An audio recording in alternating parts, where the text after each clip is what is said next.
This program has been made possible in part by the following sponsors. The Trial Lawyers Association of BC.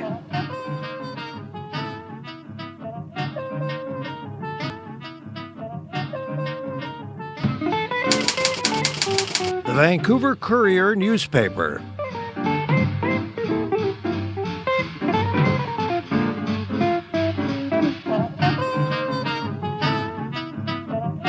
My new book about addictions, All the Way Home, Building Recovery That Works.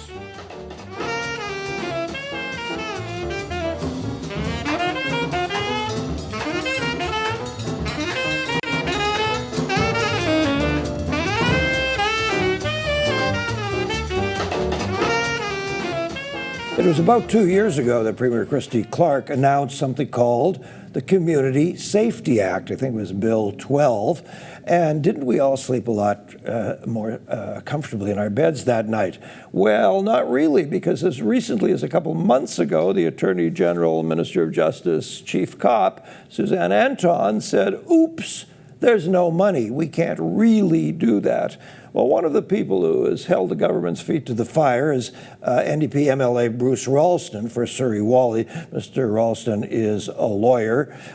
He, among other things, a graduate of Cambridge, and he has been opposition critic for finance, agriculture, trade, immigration, multiculturalism, among other things. And he's been wanting to know for some time when, if ever, the Community Safety Act will come into play. And you also were the chair of Van City for a great many years. So you have all of these accomplishments, and they're all very honorable. But let's get to the real biggie. You're the only MLA who does his own rap music.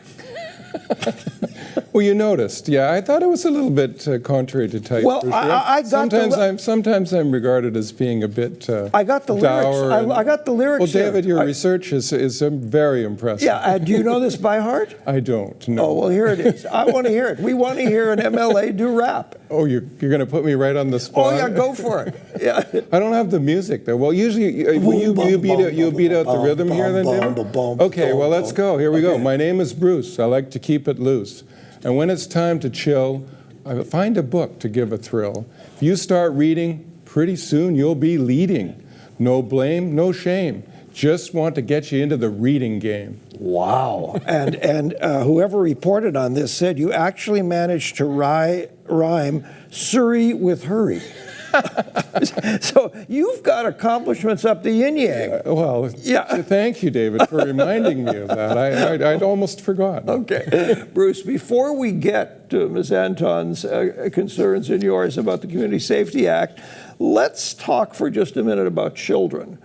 Because recently you received some notice from the press talking about the life and death of a particular child. But this plays into how many disasters the BC Ministry of Child and Family Development have had on their hands over the years, and how many ministers we've had try to handle that file. Well, what's the problem? What do you think? Well, I don't think anyone would deny it's a tough portfolio where workers on the ground make very difficult decisions every day. Yes. But certainly Mary Ellen TURPEL-LAFOND, who's the independent advocate, has basically honed in on the ministry. That's her job. It came out of an epic political struggle a number of years ago where my colleague Adrian Dix basically forced Minister Stan Hagen to create the office. But the government doesn't seem to be, notwithstanding the very effective research and recommendations of the child advocate, Ms. LaFond, the government doesn't seem to be acting on those recommendations. And we just get a litany of horror story after horror story. And frankly, people in British Columbia and the children of British Columbia, the children in care, deserve better. Is it possible to say that this isn't about money? It's not about throwing more green at the problem. It's a problem of sort of looking at and cleaning up the attentiveness of what we actually do? Well, initially, I mean, what happened in a number of years ago, post-2001, the budget was slashed dramatically, 40%. And that really did did lead to some serious problems in the ministry in terms of the ability to monitor. The government also decided to change as much as they could the arrangements where they adopted a model of children in the care of a relative rather than the traditional foster care, because that was considered, and I think is in fact, less expensive. Now there are certain benefits to that, but that resulted in, when it wasn't monitored properly, it resulted in some real difficulties there. So, the other serious problem and ongoing concern is the relatively high proportion, relative to the population, of Aboriginal children in care. Strides have been made with Aboriginal First Nations, but there is still an unacceptable number of Aboriginal children in care as well. And Bruce, the specifics of this story around this young lady named Paige are about this sort of endemic problem of aging out of foster care. The current legislation, as I understand it, is that we will support a child in foster care up until the age of 19, but God forbid they should have a birthday, suddenly the support dries up. And what are they going to do? They're going to take your stuff and move? Well, in the case of the young girl that you mentioned, I mean, it was her relationship with her foster parents was just ended very abruptly, without any notice, and she wound up essentially without any support out on the street, and was dead very shortly thereafter, I think within 6 to 9 months. Yet my understanding, Bruce, and correct me if I've missed this, but my understanding is that the province of Alberta has extended care for another year or so in situations that call for it. Well, exactly. And again, the child advocate, Mary TURPEL-LAFOND, has recommended, because she wrote that report, a very devastating report, she recommended that the ministry consider not every case, but in appropriate cases, extending the support to particularly vulnerable children who aren't really, although they may be legally becoming adults, they aren't really self-reliant and resourceful enough to be on their own completely. Okay, last question on this subject. Mary TURPEL-LAFOND, by the way, is the only person for whom I actually left this studio and went over to Victoria and interviewed her in our Shaw studios because she wasn't available, and I just think so highly of her. I think she's such an asset to our community. Do you believe that the government ever seriously listens to what she has to say? Well, I think that's for people to judge themselves, but certainly she has been consistent in well-researched and very strong reports which make very good recommendations. The government has not acted very often on the bulk of her recommendations. So it's a matter for debate, and I think for the public to decide. But frankly, as our critic, as our leader John Horgan has said, the public and those children deserve better. A government can't say yes to every idea. No. I can't afford to financially, politically, and so on. But it'd be interesting if someone would ever track how many times they said yes to TURPEL-LAFOND's ideas, or because she'll flag issues and say this has to be done. It'd be interesting to see how many times they've said, okay, we'll do that. I can't answer that. It's a good question. I can't answer that. But certainly one understands that the resources are not infinite. But in the scale of priorities, I think most would agree that the fate of children in care is really one of the measures of the humanity and civility of our society. And we have a premier who is based most of her political platform on families first. So that leads us to... that was last year. Yeah. So that slogan's kind of dropped off the radar, David. But this leads us to the Community Safety Act. Mm-hmm. What was intended in this act when it was first brought in with considerable fanfare 2 years ago? Well, there's a little bit more of a story, which I'm going to, if you'll indulge me, because a person, Jerry Morden, who's a constituent of mine, came to me a number of years ago and said, look, they have an act in Alberta, Saskatchewan, Manitoba, that enables this appoints a director, and when there's a problem property in a neighborhood, and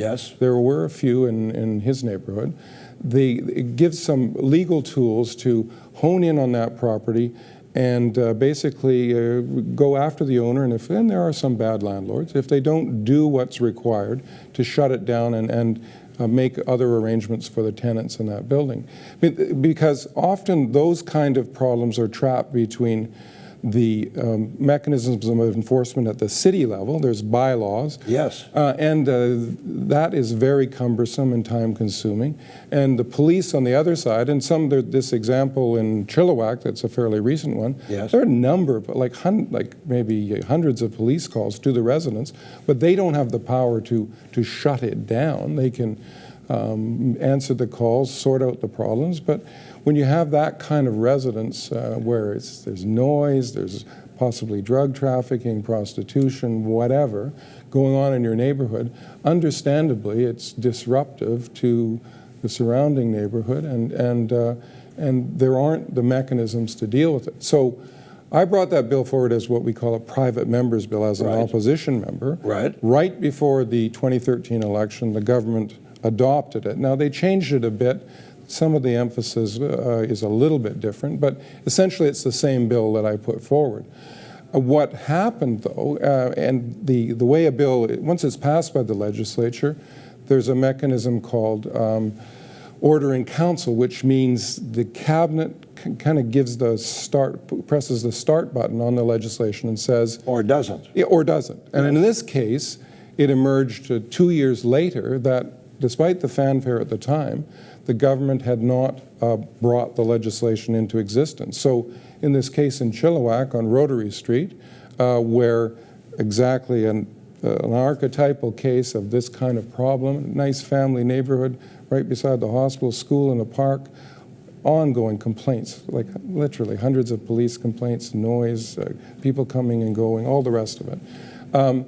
They inquired, the reporter inquired about the act itself, and they said they hadn't proclaimed it, and they didn't think that they had the money, or the government was unwilling to proclaim it and bring it into force so it could help these people in this particular neighborhood. When you introduced, we just have a minute before we take a little break, Bruce, when you introduced your private members bill that has since sort of been taken up by the government of the day, but not really acted upon. Did you have these 5 elements of the Surrey Accord in that act? No, the Surrey Accord is a bit of a broader question, yes. but this was a more narrow focus of specific and it was specifically about problem properties in family neighborhoods. And we've talked about that issue in terms of rogue recovery houses on this program, I think twice already, and that's where you and I met when you and your colleagues, Sue Hamill and help me, Harry Baines, yeah. Great colleagues, by the way. Yeah, the wonderful people did that evening out in Surrey-Whalley. And you got a huge turnout of people who were really concerned about places posing as recovery homes that were in fact crack shacks and wheeling and dealing and one thing or another. There was a lot of outrage about, shut these places down. Yeah, and in fact, what has happened, perhaps you might have to go to the break, but maybe we can pursue this afterwards, but there are some examples where the city has taken legal action, and it kind of demonstrates the point about just how long it takes to do it. Okay, and there's a lot of buck passing in my experience on this issue. All right, quick break. Bruce Ralston, MLA for Surrey-Whalley, is our guest. This is an opportunity for you to send us a note to davidberner.com. Always happy to receive your notes. And a chance for those lovely people who support us to say hello here on Shaw Community Television, Cable 4. Back in a sec. This program has been made possible in part by the following sponsors. The Trial Lawyers Association of BC.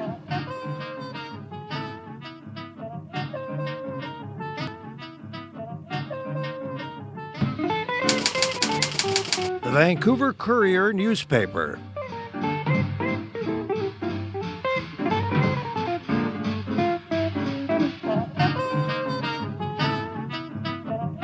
My new book about addictions, All the Way Home, Building Recovery That Works.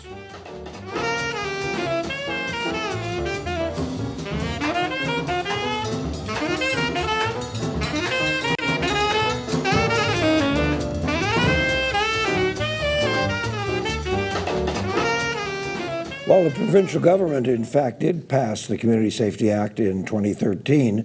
It hasn't really followed through in developing it or supporting it. In the meantime, it has cut about $4 million in funding to Surrey Police at the same time as the current mayor of Surrey, Linda Hepner, says she wants more police. Here's a little news item from the other day. Bruce Ralston, our guest is Bruce Ralston, MLA for Surrey-Whalley. On the one, there's two funny little items, not so funny. Abbotsford, a parked car riddled with bullets. Fun.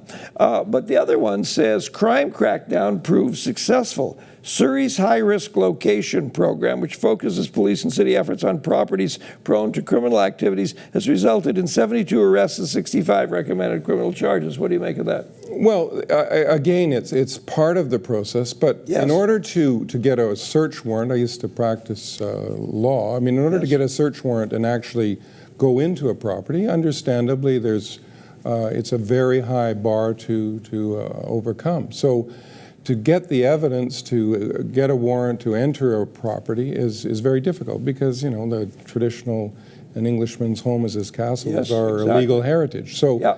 so what and then on the bylaw side, the city takes, I mean, it just takes for a very long time. The city is actually in a neighborhood in Whalley just recently decided to pursue a landlord who owns two properties where there's the classic problems, and in some cases up to 20 people, and you know they're running a bicycle chop shop there, Right. and there's drugs being sold.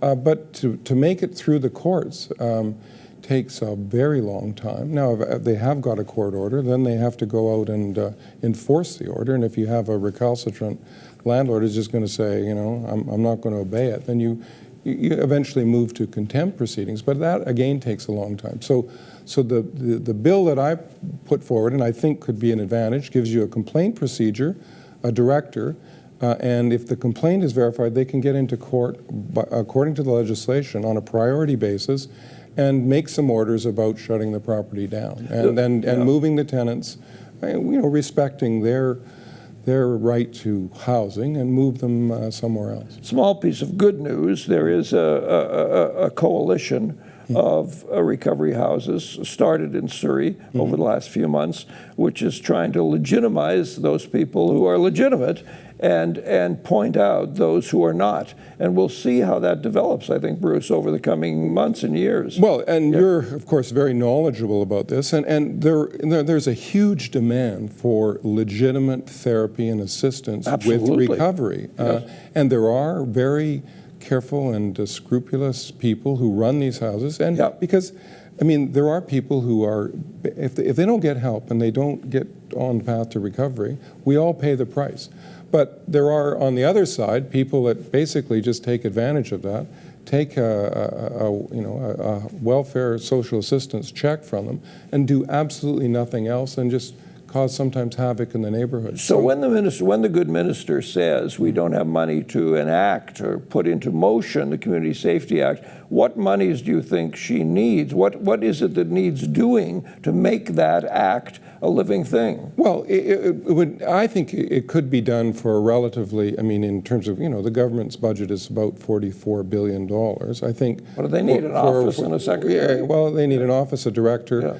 Most of the reports that they would receive would be from typically police agencies who would use it as another tool in the toolkit to deal with these kind of properties, or the city, and could deal with it more expeditiously. But I think the other thing would be just the deterrent value of it. Once the word got out and a few of these took place, then I think landlords, when they were confronted by a request to either do it or not, would be much more responsive, because they would know that their source of income from these properties would disappear very quickly. But we would have to have the authority behind it. It would have to have both the carrot and the stick. Exactly, exactly. So I don't see it as a huge cost, and I think the relative benefit of it in neighborhoods throughout, particularly the Lower Mainland, but also in the Okanagan, they have a bit of an ongoing crime problem in some neighborhoods, and Prince George as well. So let's talk about the Surrey Accord, because it seems to me that this folds right into it, and it interests me. By the way, what is Team 6, and where did they go?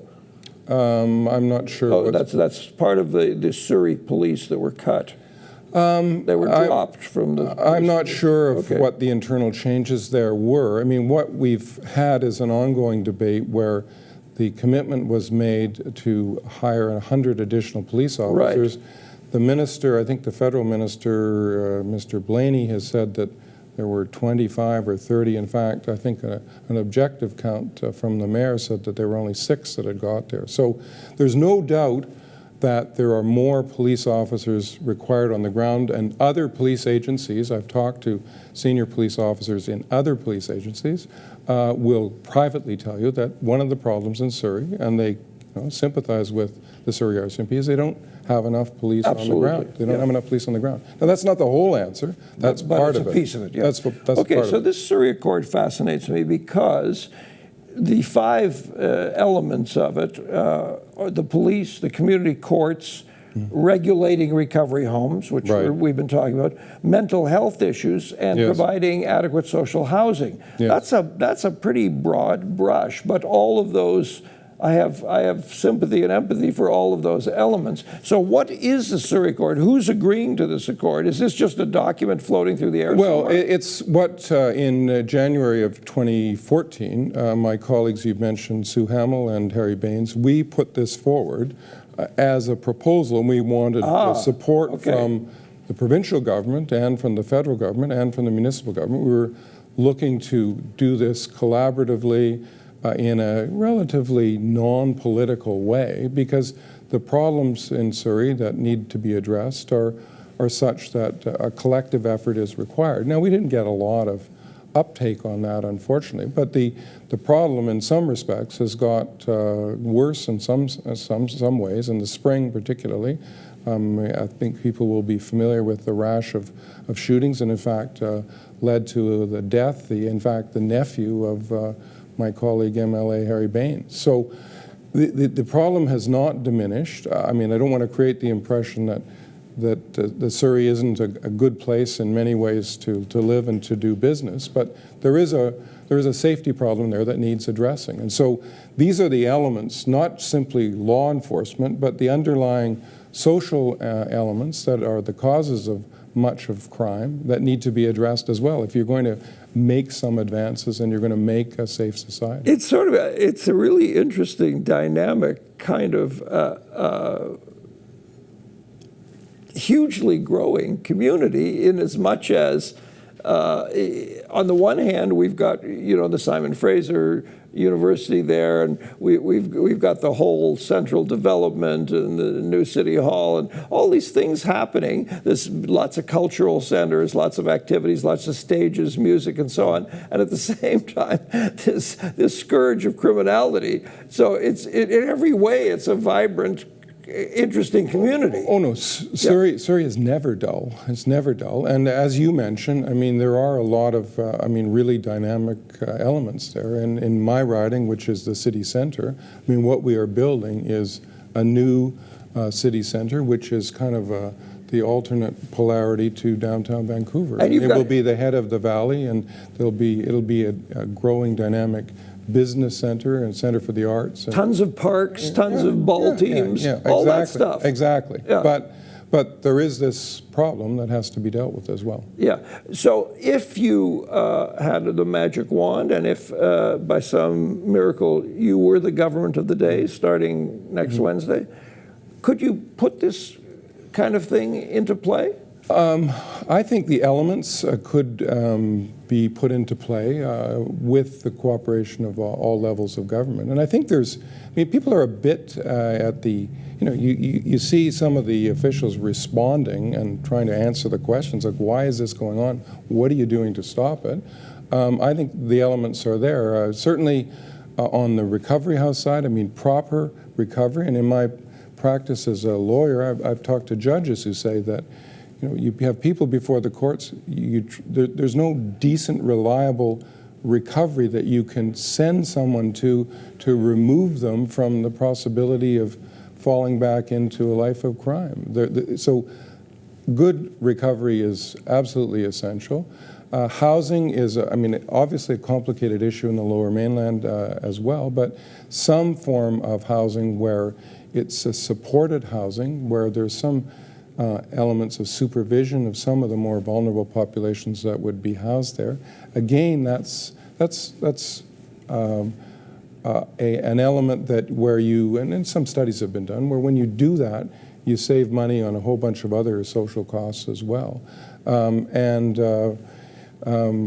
The community court, it is, again, gives some options for offenders that... On one condition, that people follow through.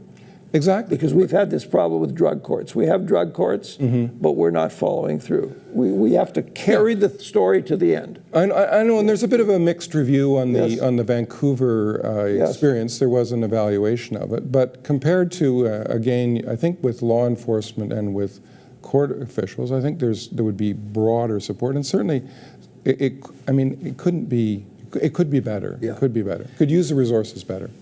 Bruce will be arrested if we don't stop. So we better. Well, thank you very much, David. That was a lot of fun. That was a lot of fun. Arrest ourselves. Yeah. Thanks so much. Thank you. Bruce Ralston, NDP MLA for Surrey-Whalley. Folks, summer hiatus, so we're going to repeat some shows for the next few weeks. See you live again in September. The first show will repeat a wonderful man named Barry Grow from the Little Mountain neighborhood looking at this property and going, we tore this down, are we ever going to build something? One building is up for seniors, but what happened to the 250 families? We still don't have a real answer, but Mr. Groh sheds some light on that. Thanks so much for being with us here on Shaw Community Television. Good evening.